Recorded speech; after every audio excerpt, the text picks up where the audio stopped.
Welcome back to the OpenUK Mini-Moo lessons. This is lesson 9 and it's called Light Glove. You can start and stop this video at each step if you need more time to keep up with the lesson. Kavita was looking through the input palette inside the MakeCode editor and found lots of other exciting input blocks. She found one that says Light Level. This gave her the idea of building a two-handed glove project that uses light level to vary the tone as she moves her hand up and down. She's not quite sure how to make this work though. Can you help her with the code? In today's lesson, you will help Kavita write a program for her glove called the Light Glove. By doing this, you will use many things you've already learned about in MakeCode, including event handlers, variables, including Boolean variables, if statements, functions, passing parameters to functions. You will also learn how to return a result from a function, how to map a range of numbers to a new range, how to round a number to the nearest digit, and of course, you will learn a little bit more about open source software. You will need your assembled Mini-Moo glove and the MakeCode web coding editor. You might also need a pair of scissors or a needle and thread.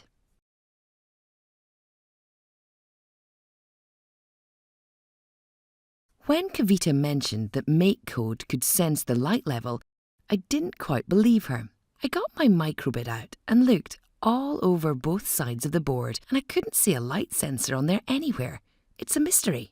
So I went over to the pages at microbit.org and found some information about it. It's really magic how this works. The LEDs on the front of the microbit will light up when told to do so by your program. However, an LED, which stands for light emitting diode, is quite magical because it can also be used to give a rough estimate of how much light is shining on it. This is how the light level block on the microbit senses light.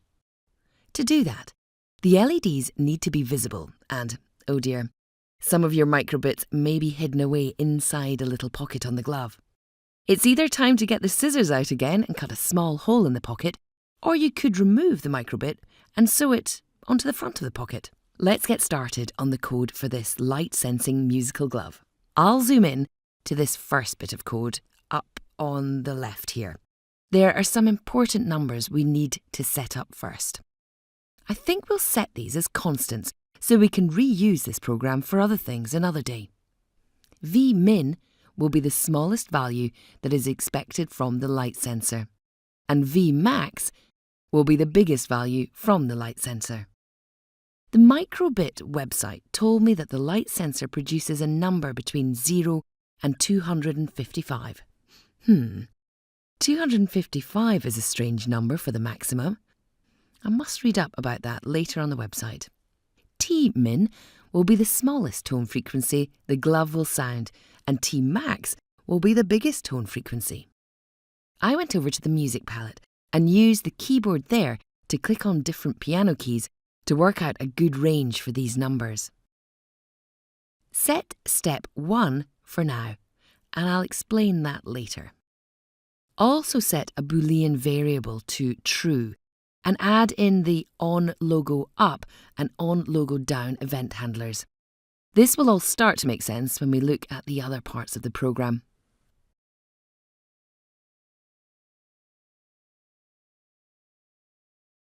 Let's move over to the right here a bit and look at one of the functions we need to write. This function is called sense, and it's responsible for sensing the amount of light shining on the microbit LED screen and turning that number into a useful range of musical tones. So, this is where all those constants become useful. We have to take the light sensor reading, which is between 0 and 255, and convert it to a tone frequency, which we want to be between 262 and 784. The maths for that could be quite tricky. Fortunately, there's a block for that.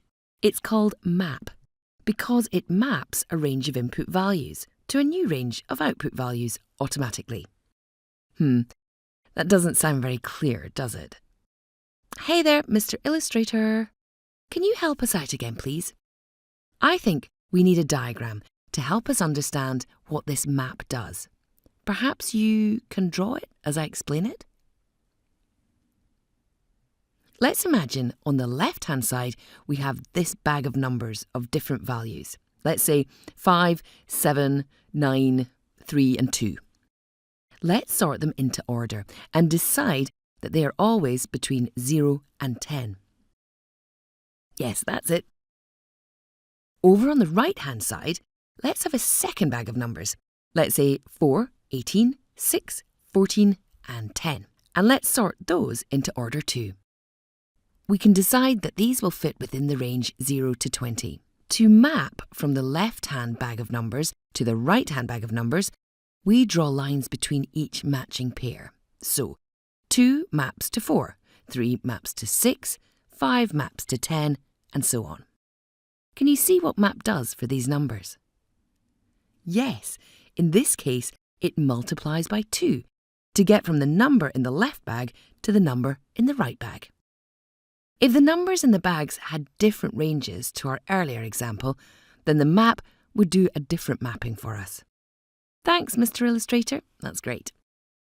Fortunately, the engineers at Microsoft have done all the hard maths for us, so we can put any numbers into the map block and it will work it out. This is super handy because it means with one block and a few constants, we can map the range of numbers from any sensor to any range of numbers that will generate a tone. The last part to look at here is what the return block does. We can just think of this a bit like the opposite of a parameter. When a parameter is passed into a function, we said it is like posting an envelope through the letterbox with something inside it. The return is just like putting something else in the envelope, scrubbing out your address and posting the envelope back out to the return address, written on the back of the envelope, return to sender. In computing, we say that the function returns a value to the caller. There's one more bit of code I want to explain. I'll let you read the help pages later about the round block.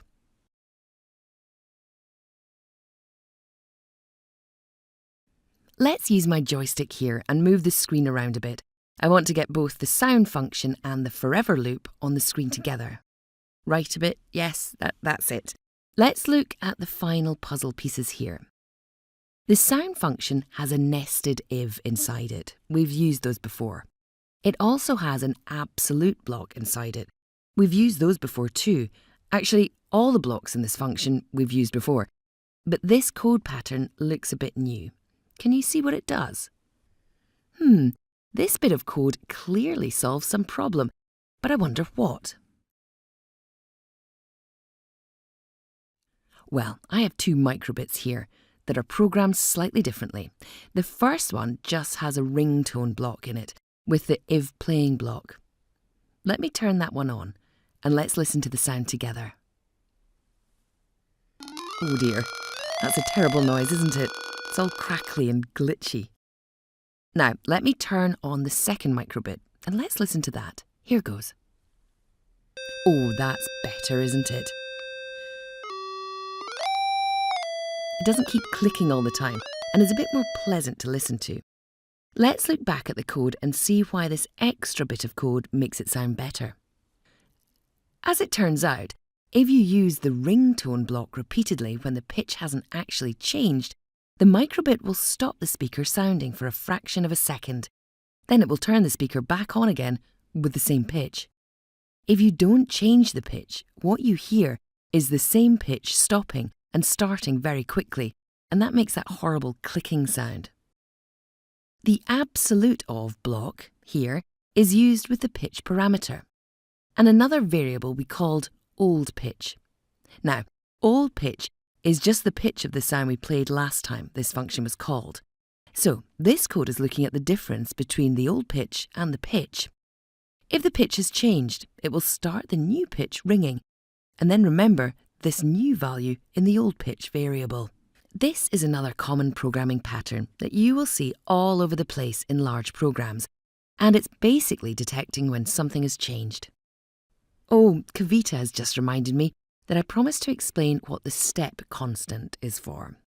It just sets a threshold for how much the number in the pitch variable has to change before it's considered a different pitch. If we set this to 10, for example, then the pitches of our musical glove will be much more steppy. If you've ever heard singers use a feature called auto-tune to keep their voices in tune, it's just like that. Don't forget to put in the forever loop, as that joins together the sensing and the sound parts, and it won't work if you miss that bit out.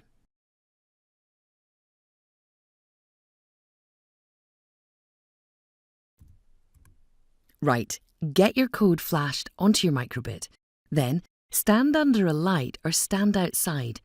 Move your other hand up and down and side to side across the LED display of the microbit and see what sounds you can create. You might need to fine-tune your light glove a bit to get it to work really well, and we would usually call this process of fine-tuning calibration. Do some experiments with it, and you can make the V-min higher and the V-max lower to change the range of light readings that it responds to. Make sure that V-max is always a lot bigger than V-min though, otherwise you might get some very strange results.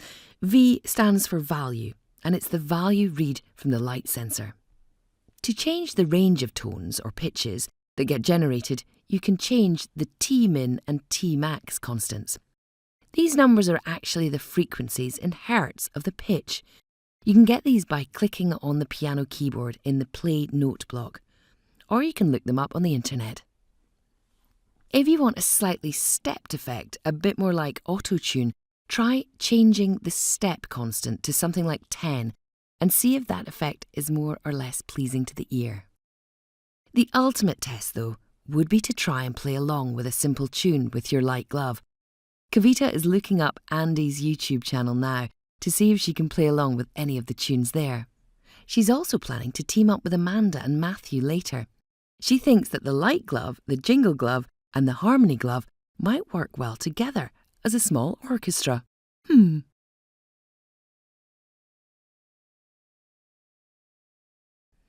That's super work, team. What a great project.